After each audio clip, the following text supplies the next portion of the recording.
Opa, meus queridos alunos, tudo bem com vocês? Mais uma vez, como sempre, professor Silvio Santos, agora na unidade 2 da disciplina de Biologia.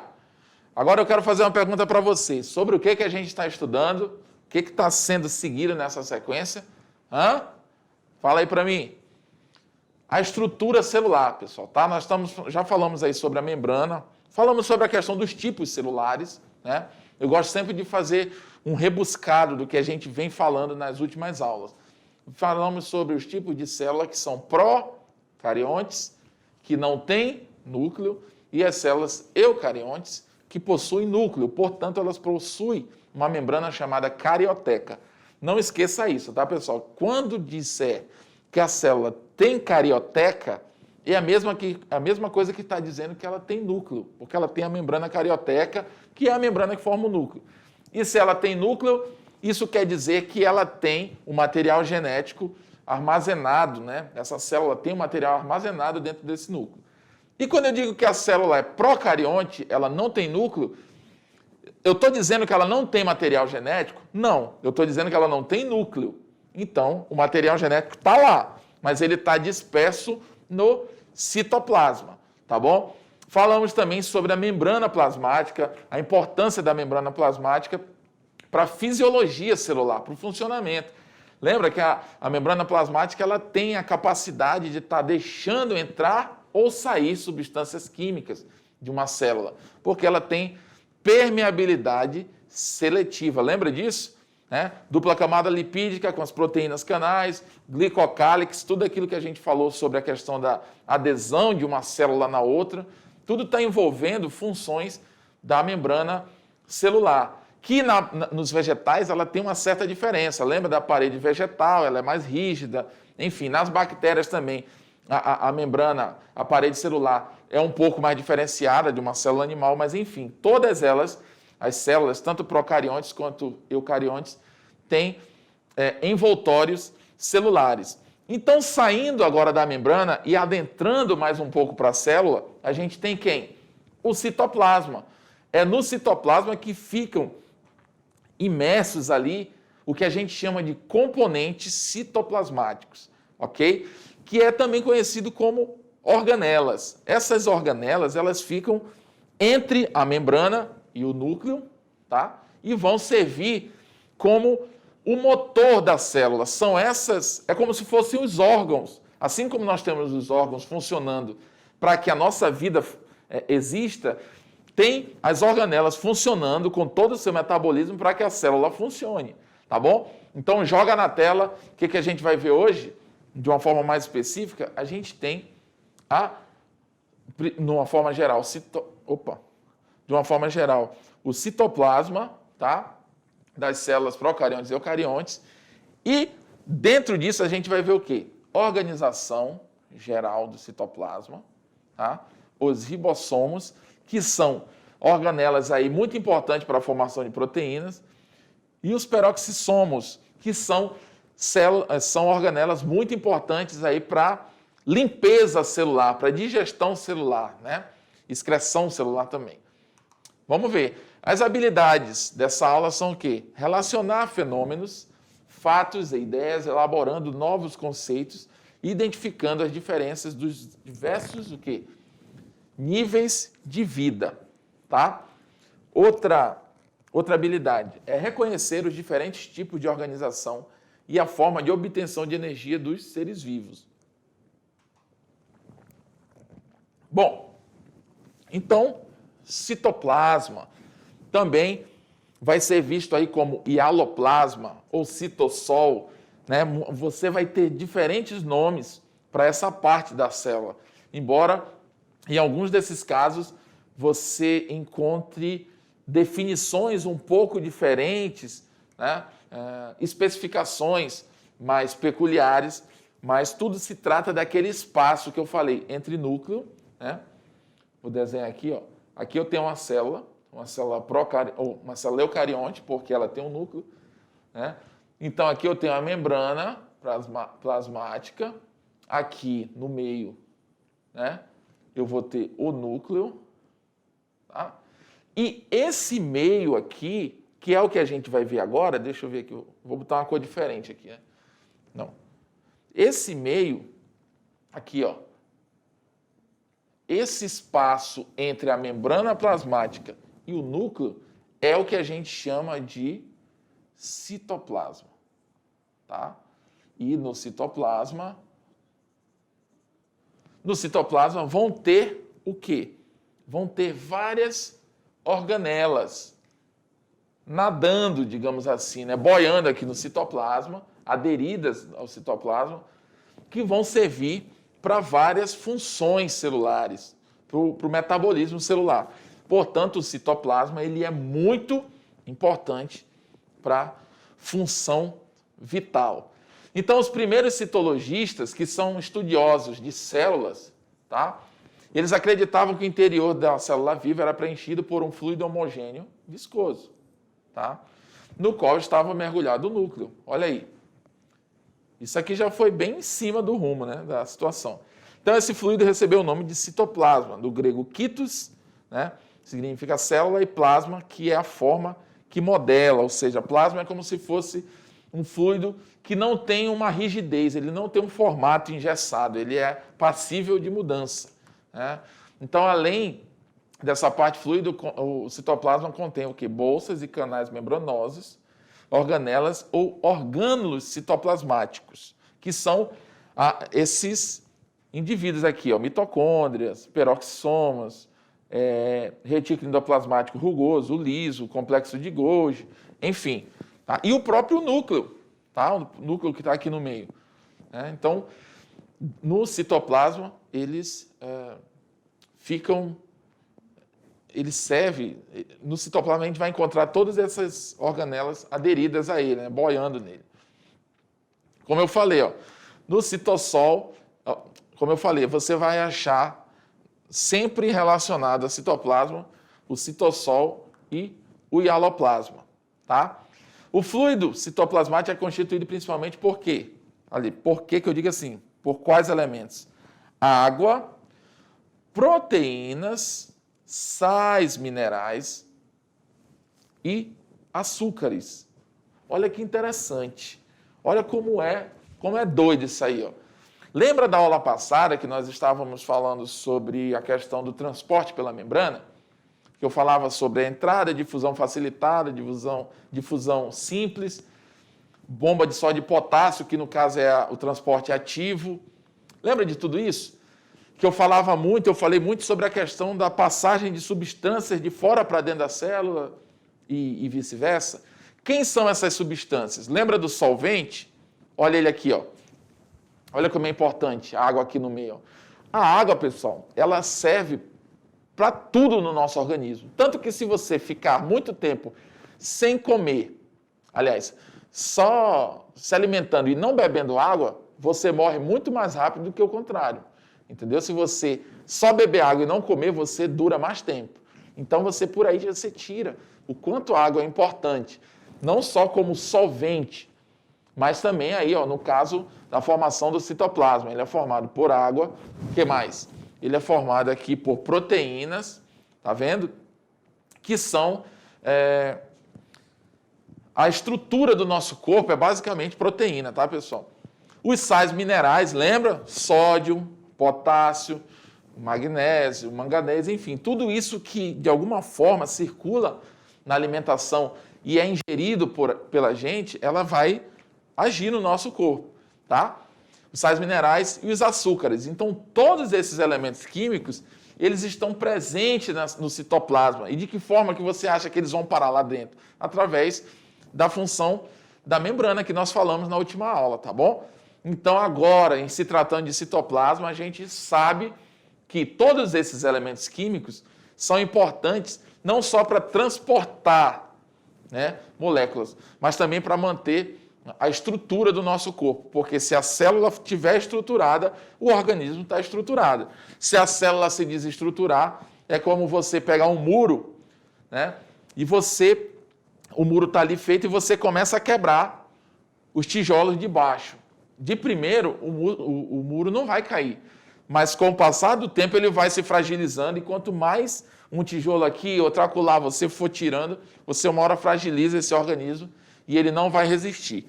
Por isso é importante a integridade da célula, o funcionamento dela, sobretudo na questão aqui do citoplasma que a gente está abordando agora. Tá bom? Volta aí para a tela.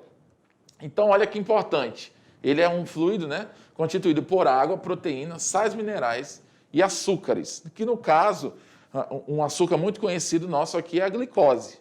Tá? Então, no citossol ocorre o quê? Citossol que é no citoplasma, tá, pessoal? Ocorre a maioria das reações químicas vitais, tá? Como, por exemplo, a quebra da glicose, para ela dar início, né? Quando a glicose se quebra em dois, que ela forma o ácido pirúvico, que ela vai dar início no ciclo de Krebs, que a gente vai estar vendo isso mais para frente, que é a síntese proteica, aliás, síntese energética, né? A produção de ATP, a gente vai estar vendo isso. Então, isso acontece, por exemplo, no citoplasma, né? A quebra da glicose, que a gente chama de glicólise. Então, várias reações químicas ocorrem no citoplasma, entre elas a fabricação das moléculas que irão construir, olha, as estruturas celulares. E também no citossol, que muitas substâncias de reserva das células animais, como gorduras e glicogênios, ficam armazenadas. Olha que interessante, pessoal. Ele é um fluido que ele não serve só para dar estabilidade morfológica para a célula. Ele está ali segurando as pontas de vários outros órgãos que precisam estar ali e que não estariam ali se não fosse ele. Olha que louco, né?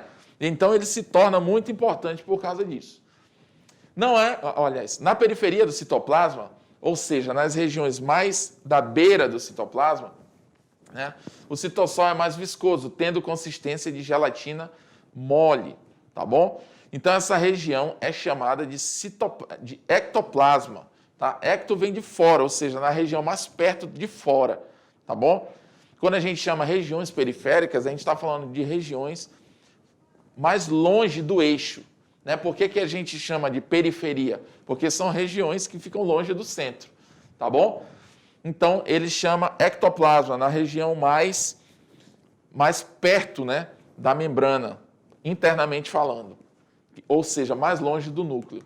Tá? Então, na parte mais central da célula, situa-se o endoplasma. Ou seja, na parte mais periférica, ectoplasma. Na parte mais central, o endoplasma. Do grego endos, dentro, enfim. Né? Isso aí são significados inerentes à palavra. De consistência mais fluida. Então, voltando aqui, a gente percebe a região do ectoplasma, mais para fora, né, que ela tem a consistência de gelatina mole, né? E aqui no endoplasma já tem a consistência mais fluida, tá bom? Então, o citoplasma é das células procariontes, portanto, estamos falando de bactérias. Tá? Então, também são denominados de hialoplasma, tá? É o espaço no interior da membrana plasmática preenchido por uma matéria coloidal semifluida. É uma espécie parecida, né, no caso das células eucariontes, é uma espécie ali de fluido gelatinoso que fica compondo esse oco, digamos assim, do organismo vivo, que nesse caso aqui é a célula, onde se encontram as substâncias importantes, as células, e as organelas ficam suspensas nesse hialoplasma, elas ficam ali boiando no hialoplasma, né? E o citossol ainda confere consistência à célula. Então, aquilo que eu falei no início, além dele conferir consistência à célula, ele serve de substrato para que essas organelas possam ficar presentes ali no lugar delas, tá bom? Você imagina aqui, ó, vou fazer uma analogia aqui com vocês. Se você pegar aí é um experimento assim visível, né? Dá de imaginar com bastante facilidade. Se você pega aí 2 carocinhos de feijão, aí você pega uma caixa de fósforo vazia, aí você coloca esse carocinho dentro e você balança. Você vai escutar ele chacoalhando. Mas se você pegar um gel encher essa caixinha de gel, né, de algum gel aí qualquer. E você coloca esses mesmos 2 carocinhos de feijão, esses grãos de feijão, e você fecha, você balança, você não vai escutar, porque o gel está mantendo eles estáticos ali, ou eles pelo menos estabilizados. Então, o hialoplasma, o citoplasma, eles têm essa função, eles estão ali para preencher o espaço e imerso neles ficam as organelas, tá bom? Volta lá para a tela. Continuando a explicação, então, citoplasma em procariontes, né? Vocês percebem aqui que tem o citoplasma, né? Esse espaço que eu falei, esse espaço gelatinoso, esse espaço fluidificado. E no meio desse espaço existem os órgãos, as organelas da célula, tá bom? Que vão fazer o quê? Vão atuar no funcionamento da célula. Por exemplo, os ribossomos aqui, tanto nas bactérias, que são os procariontes, quanto nos eucariontes, elas funcionam como produtores, são órgãos produtores de proteína. Eles traduzem os códigos genéticos em proteínas, então são extremamente importantes não só para as bactérias. Tanto é que eles existem na bactéria e existem também nas células animais e células, enfim, de outros seres, tá? Temos aqui o material genético, tudo isso, né, fica submerso aqui no citoplasma, tá bom? Mais uma imagem aqui para quem... Isso aqui é uma estrutura nova que naquela não tinha aparecido, ó. Deixa eu ver. Não tinha aparecido. Isso aqui é o flagelo. O flagelo ele funciona como uma espécie de motor para essa célula. Quando ela quer se locomover num determinado meio, ela roda esse flagelo como se fosse um motorzinho e ela consegue, né, se deslocar, digamos assim, de uma maneira mais controlada. Né? As células que não têm, as bactérias que não têm flagelo, elas ficam sujeitas ao fluido, né? Ficam boiando, para onde o fluido levar elas vão. Elas não têm autonomia de locomoção. Então aqui, né, material genético, nucleoide, que é geralmente a região onde fica o material genético, que está lá. Tá? Os mesossomos, que servem aí também para a divisão dessa bactéria, né, desse procarionte. Tá bom? Então, esse é o citoplasma aí das procariontes. Estruturas citoplasmáticas. Tá? Os ribossomos. Lembrando que são muitas as estruturas citoplasmáticas. Tá bom, pessoal? São muitas estruturas citoplasmáticas. A gente vai abordar agora aqui 2, mas com o decorrer das aulas a gente vai abordando as outras. Se a gente for falar de todas agora, não vai dar tempo, fica muito curto e a gente teria que falar muito corrido. Então é melhor a gente falar com calma, para vocês entenderem bem a função de cada um deles e vocês entenderem o quanto que existe uma interdependência de um órgão, de uma organela, a importância de uma para o funcionamento da outra, então nenhuma é descartável dentro da situação, tá bom? Volta lá para a tela. Vamos lá. Os ribossomos, pessoal, se não querendo desmerecer as outras, mas ele acaba se tornando uma das moléculas mais essenciais das células. Por quê? Porque ele é uma organela responsável pela produção de proteínas. Ele atua diretamente na produção de proteínas. E nós somos proteína pura. Quando você olha para mim, olha aqui, eu vou fazer quando você olha para mim, tem que olhar para mim. Quando você olha para mim, você está vendo uma massa, né? Uma massa de células. Essa estrutura que você está vendo nada mais é do que proteína. Tudo que forma meu corpo é proteína. Até o osso é formado por proteína. Então, logo, a organela que vai formar essa estrutura, que vai formar as proteínas, acaba ganhando uma importância muito grande. Se o meu corpo é basicamente proteína, então a organela que forma a proteína tem uma importância gigante dentro do processo da minha vida e da sua e de todos os seres vivos. Tá bom? Volta lá para a tela. Então, ó, os ribossomos são estruturas nas quais são produzidas proteínas das células e encontram-se livres livres, aonde no citoplasma, tanto nas células eucariontes como nas procariontes.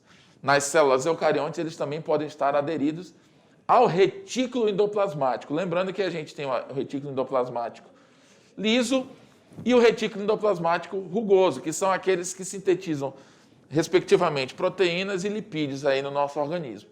Tá bom? Então, aqui o ribossomo, nessa imagem que a gente está vendo, nada mais é do que uma síntese proteica na qual o código genético, vocês vão aprender isso mais para frente, assim, esse assunto da questão da formação de proteínas de uma forma mais profunda, né? Então vocês vão entender a questão de RNA mensageiro, RNA transportador, RNA tradutor, né? Tradutor que no caso é o ribossomo, né? Então o que vai acontecer? Esse ribossomo, ele vai receber um código com uma receita. Essa receita vai dizendo de quais proteínas ou quais aminoácidos esse corpo está precisando. E é ele que pega esses aminoácidos, que são as unidades formadoras de proteína, ele pega esses aminoácidos de um por um e vai fazendo essa união. Então, essa máquina aqui é o ribossomo, claro, reservado às suas devidas proporções. Ele é bem menor do que isso aí, mas ele vai traduzindo. É como se fosse um leitor de código de barra. A receita vai passando dentro dele e ele já vai liberando a proteína que aquela receita está se referindo. Entenderam? Olha aí, ó. Mais uma ilustração. Né? O RNA mensageiro vem com o código, ele passa por dentro do ribossomo, né, do RNA ribossômico, que a gente chama, e no que ele passa, ele já vai saindo formado. Deixa eu perguntar uma coisa para vocês. Eu não sei se vocês já assistiram alguns desenhos, principalmente alguns desenhos mais antigos, que geralmente, quando eles têm uns personagens que são inimigos uns dos outros, principalmente em desenhos que um quer se alimentar do outro, né? Um está com fome e o outro vive fugindo dele, né? Para ele não ser, digamos, caçado pelo outro. Aí ele pega quando ele consegue pegar esse bicho, ele joga dentro de uma espécie de moedor de carne, e do outro lado já vai saindo as linguiças todas prontas, né? Eu acho que vocês já devem ter se deparado com esse tipo de brincadeira em desenho, esse tipo de analogia. Então ele pega um porco, vamos supor que ele pega um porquinho que ele quer comer, aí ele joga na moedora lá. Parece um pouco assim pesado isso, né? Mas isso rola aí dentro da questão da brincadeira dos desenhos. Então, quando ele joga esse porquinho dentro da moedora, do outro lado da máquina já vai saindo aquelas linguiças, uma presa na outra, tá? O ribossomo, ele funciona como se fosse essa moedora. Ela pega o produto que vem espalhado e ela junta, formando as proteínas de uma forma mais organizada, entendeu? Então, é muito importante o ribossomo para a nossa existência, né? Voltando aí para a tela. Então, ó, eles são organelas não membranosas que ficam dispersas no citoplasma. No caso, nos eucariontes, eles ficam aderidos ao retículo endoplasmático, tá, pessoal? Também podem ficar soltos, mas eles estão mais associados ao retículo endoplasmático. E atuam na síntese proteica, portanto, na fabricação de proteínas, tá? Codificando os comandos enviados pelo DNA. Como que o DNA envia esses comandos para o ribossomo? Como que ele envia esses comandos para o ribossomo fazer a proteína? Através de uma molécula chamada RNA mensageiro, tá bom? Mas isso é um assunto mais para frente. Então, os ribossomos, eles têm essa importância por causa disso, tá? Estruturas citoplasmáticas também nós temos aí, ó, retículo endoplasmático rugoso. Olha como eu acabei de falar, né? No caso dos eucariontes, esses ribossomos, que são essas moléculas que a gente está vendo nesse momento, elas estão aderidas ao retículo endoplasmático rugoso. Por quê? Ele não é rugoso, agora estão chamando mais, a nomenclatura tem mudado para granuloso, tá? Por que que eles têm esse nome, granuloso? Justamente, retículo endoplasmático é todo esse órgão aqui, ó. Tá? Tudo isso é o retículo endoplasmático. E vocês percebem que existem vários ribossomos aderidos a ele. Por isso o nome dele é retículo endoplasmático granuloso. Por quê? Porque existe o endoplasmático liso, que é o que não tem nada. É onde se formam, ele é mais associado à produção de lipídios, entendeu? Esse é mais associado, o granuloso, ele é mais associado à produção de proteínas. Aí ele fica logo aqui aderido ao núcleo, tá bom? Então, a célula procarionte, aqui mais uma vez é uma imagem, né, da célula procarionte, mas dessa vez a gente destacando aqui a situação do ribossomos. Vocês percebem que aqui os ribossomos, eles já têm uma dispersão mais desorganizada, eles não estão ali aderidos no retículo endoplasmático como numa célula eucarionte. Ele está jogado, ele está mais espalhado, tá bom? Esse é também um dos motivos pelo qual a gente pode afirmar que as células eucariontes são mais evoluídas e organizadas do que as procariontes, entendeu? Você consegue perceber essa falta de organização e essa simplicidade, essa maior simplicidade. Não vou dizer simplicidade, menos complexidade, porque simples também ela não é. Entenderam? Então é muito importante a gente estar entendendo isso, tá, pessoal? A importância dos ribossomos para a nossa existência. Continuando a estrutura, agora citoplasmática, agora na célula animal. Olha que interessante. Aí a gente vai ter o complexo de Golgi também, né? Ele forma aí vesículas que acrescentam carboidratos, acrescentam substâncias às proteínas produzidas, então eles acabam atuando juntamente com o retículo endoplasmático, né? Tanto liso quanto rugoso. E temos as mitocôndrias. Mitocôndrias, elas fazem a respiração celular. É nas mitocôndrias que a produção de energia acontece, pessoal. A mitocôndria, ela é uma espécie de órgão totalmente vital para a nossa existência. Por quê? Porque elas têm uma função de produção de energia. É nela que acontece o chamado ciclo de Krebs. Inclusive, daqui a uns dias, né, vai rolar aí uma paródia muito top do ciclo de Krebs. A gente vai produzir um vídeo muito legal, né? Eu já tenho até a proposta de uma direção nesse vídeo que vai rolar, tá bom? A gente vai preparar um material para vocês sobre o ciclo de Krebs. E ele acontece na mitocôndria, tá? A gente tem aí o retículo endoplasmático liso, rugoso e o granuloso, como eu falei, né? Lisossomos, que serve para digestão intracelular, né? Ele pega partículas que a célula invaginou, ele digere elas e joga lá fora, enfim.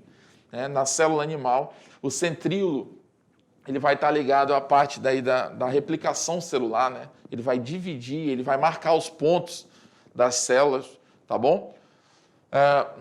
Poro nuclear, esses poros nucleares aqui, ó, que vocês estão vendo aqui, ó, no núcleo, ele serve justamente também para a comunicação entre o ambiente interno do núcleo com o ambiente externo, ou seja, o contato entre o citoplasma e o núcleo ele é capaz por causa desses poros. Tá? O nucleolo é como se fosse o núcleo do núcleo, pessoal. Ele é muito importante para a síntese de ribossomos. Ele que sintetiza, ele atua diretamente na síntese de ribossomos. Logo, se a gente tiver problemas com o nucleolo, a gente pode ter problemas com a produção de ribossomos por parte da célula. E, por consequência, se a gente tiver problemas de ribossomos, né, de mau funcionamento dos ribossomos, a gente vai ter problemas com a síntese de proteína e, assim, é um efeito cascata, muitas coisas podem ser afetadas. Aqui a gente já tem uma célula vegetal, que é aquela diferença que eu falei para vocês. Aqui a gente já tem, nas células vegetais, uma molécula chamada cloroplasto, né? O cloroplasto, ele é a célula responsável pela fotossíntese. A célula não, né? Ele é a organela responsável pela fotossíntese e produção de clorofila, né? Então, e eu também um vacúolo aqui, ó, nas células vegetais, é uma peculiaridade das células vegetais que ela cuida ali da regulação osmótica, da pressão osmótica. Lembra que a gente falou isso na aula sobre transporte da membrana, que é aquela saída e entrada só de água, quando a gente falou de osmose? Pois é, o vacúolo aqui nas plantas, ele tem essa função de ele se fecha quando a célula está pedindo espaço e ele se abre quando ela está com espaço demais, então ele para manter ela sempre armada, né? Então você consegue perceber que o citoplasma também das plantas, ele possui suas devidas organelas. Algumas, né, na sua grande maioria, iguais às que tem na gente, claro, reservadas às suas devidas proporções, eles são vegetais, nós somos animais, né? Então, mas a necessidade de várias organelas é a mesma para elas, ó, entendeu? Você consegue perceber a dinâmica é a mesma, embora o formato da célula e o ser vivo seja outro. Tá bom? Peroxissomos, a gente estava falando dos ribossomos. Aliás, deixa eu ver aqui. A gente estava falando dos ribossomos, cadê? Deixa eu ver se os ribossomos aparecem aqui. Aqui, ó, ribossomos, eles estão, porque eu tinha esquecido de dar ênfase, né, nos ribossomos aqui, né? Você consegue perceber o retículo endoplasmático aqui, ó, que eu falei naquela hora, aderido ao núcleo. Lembra que eu falei aqui, ó? Então, os ribossomos vão estar aderidos a eles. E os ribossomos estão diretamente relacionados com a questão de proteínas. Tá? Beleza, agora vamos para os peroxissomos. São um outro grupo de organelas que tem no citoplasma. Tá? Eles estão o quê? Os peroxissomas são bolsas membranosas que têm como tipo, que contém alguns tipos de enzimas digestivas. Tá, pessoal? Então, o que acontece? Eles têm uma função muito parecida com a dos lisossomos, inclusive, exatamente como está escrito aqui, ó, eles podem ser até confundidos. Às vezes, você analisando uma célula, você pode achar que um é o outro. Tá? Então, eles foram descobertos há um certo pouco tempo, tá bom? Então, a função que se tem relacionada aos peroxissomos são a questão da digestão celular. Como assim, professor, digestão celular? As células, pessoal, dependendo da especialidade delas, elas têm o poder de invaginar determinados antígenos. Por exemplo, tem lá uma bactéria que invadiu meu corpo. A bactéria está lá doida para infectar alguém. Um conto de fada, né? Que nem eu fiz na próxima aula, na aula passada. Aí o que acontece? A célula de defesa da gente, ela vai lá e captura. Ela vai invaginar essa molécula estranha. Lembra da endocitose, que eu falei ontem da fagocitose? Ontem não, né? Na última aula. Sobre a fagocitose, a endocitose, que eu falei sobre isso, né? O que ela vai fazer? Ela vai fagocitar essa bactéria e ela passa essa bactéria para dentro dela. Quando essa bactéria está lá dentro dela, ela vai ser presa dentro de enzimas, de bolsas com enzimas digestivas. Uma delas é o peroxissomos, por exemplo, e o lisossomos. Eles pegam essa bactéria e é como se eles destruíssem ela dentro dele, né, através da digestão. Elas têm enzimas que vão matar, vão inutilizar esse ser vivo. Depois ele vai lá na membrana celular e joga de fora de volta, né? Que é a plasmocitose, que a gente também viu que são espécies, é um tipo de exocitose. Tudo isso está relacionado à última aula. Isso que eu estou falando agora, tá, pessoal? Então, os peroxissomos, eles têm essa função de limpeza, é como se fosse digestão celular. Eles pegam e digerem o que não presta e jogam fora, assim como os lisossomos também fazem isso. Inclusive, eles são parecidos muito estruturalmente falando, tá? Volta lá, joga lá na tela, por favor. Então, hoje sabe-se que os peroxissomos diferem dos lisossomos em que ponto? Principalmente quanto ao tipo de enzima que eles possuem, tá? Os peroxissomos, além de conterem enzimas que degradam gorduras e aminoácidos, têm também grande quantidade de enzimas catalases, tá? Que são um tipo de enzimas aí muito importante para a digestão de alguns alimentos também que a gente ingere, tá?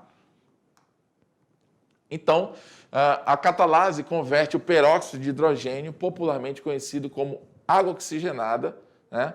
E a água oxigenada se forma normalmente durante a degradação de gorduras e de aminoácidos, mas em grandes quantidades pode causar lesões na célula.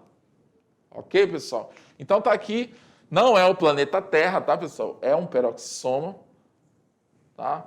Não vão confundir. Ah, olha ali, a Europa. Se você estiver vendo a Europa aqui, você está o quê? Mentindo. Você é um mentiroso. Porque isso aqui não é o planeta Terra. Tá?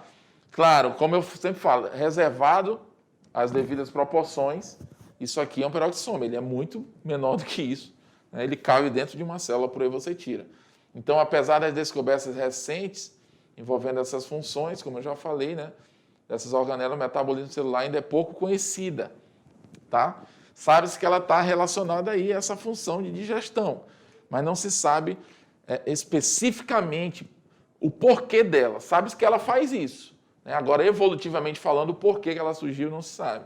Entre outras funções, acredita-se que participem dos processos de desintoxicação da célula. Como eu falei, ela pega aquela partícula estranha que invadiu a célula, ou que a célula fagocitou, ela inutiliza essa partícula e joga ela fora, né? De alguma forma. Tá bom, pessoal? Então, vocês conseguiram perceber nessa aula que o quê? Que o citoplasma, ele além de dar formato para a célula, morfologicamente falando, ele, digamos assim, ele abriga, né? Ele agrega ali várias outras organelas que estão cada uma desempenhando sua função. Nós falamos aí sobre peroxissomos e ribossomos. Os ribossomos estão muito ligados à função proteica, à produção de proteína na célula. Por isso, eles são de extrema importância para a existência da vida, tá, pessoal? Principalmente das células animais. No caso dos peroxissomos, eles já estão ligados mais à digestão celular, à limpeza, né? Por que eu digo limpeza? Porque eles pegam aquilo que fazia mal, eles neutralizam e jogam fora. E de alguma forma eles dão fim naquilo, tá bom? Então isso são apenas dois, apesar da gente ter citado durante a aula algumas funções ali, eu falei de uma forma mais superficial, sobre as funções aí, por exemplo, das mitocôndrias, da formação de ATP, síntese proteica que acontece lá dentro, né, na matriz mitocondrial. Síntese proteica não, síntese de energia, né? Falei aí sobre a questão dos centríolos, enfim, eu citei algumas moléculas, eu não dei ênfase, né? Falei superficialmente sobre suas funções, mas a ênfase a gente deu aqui nessa aula sobre ribossomos e peroxissomos, tá bom, pessoal? Eu espero que vocês tenham compreendido, não é um assunto difícil, é um assunto muito relax, até gostoso da gente estudar esse assunto, tá? E vamos para a nossa próxima etapa aí, se você não entendeu, vamos dar uma reforçada. Vamos lá.